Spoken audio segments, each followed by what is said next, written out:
We have Josh Hamilton. An arbitrator ruled today, breaking a 2-2 vote on a drug review board, that the Major League Baseball cannot discipline him for his latest lapse with drugs and alcohol. And this latest one was something to do with cocaine and alcohol. Angels president says it defies logic that Hamilton could get out of this without any kind of discipline whatsoever. The Angels have come out and said, we are prepared to do whatever it takes to help him get where he needs to be. What do you guys think? I mean, they have a whole review process, and, some might argue, well, you really need to take care of him. You need to make sure he gets better. But isn't it a little bizarre that he doesn't end up with any kind of penalty at all? He gets off on a technicality, and I don't think it helps anybody. I think it makes everybody look bad, and it certainly doesn't help Josh Hamilton, who needs to be disciplined for this and badly needs help, as we know. I disagree with both of you. He is being disciplined. Every time he fails, and we have a sponsor who has a drug and alcohol rehabilitation center. I got to know Josh Hamilton, so maybe I'm not as subjective. He is really a good person who just is an addictive personality.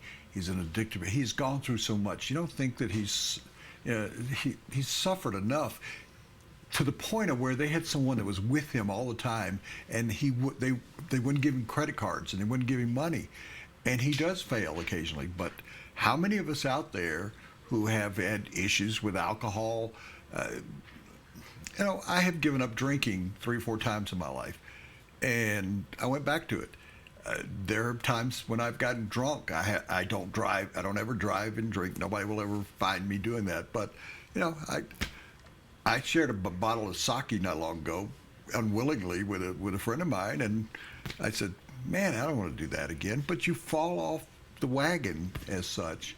And Josh Hamilton, when you say, oh, he should be disciplined, he is disciplined. He's disciplined by his wife, his kids, his family. Woody, if he's not disciplined, it sets a dangerous precedent, because there are going to be others who do the same thing. But he wasn't in the system. He was not in the system. That's the tech. He came forward and said, he comes forward when he fails. He doesn't try to hide it. He came forward and said, I failed. He told on himself. And again, he's failing on the field. He's being disciplined on the field. He hasn't played well since he went to the Angels. He's been hurt a lot. He's gone through problems where he struck out all the time.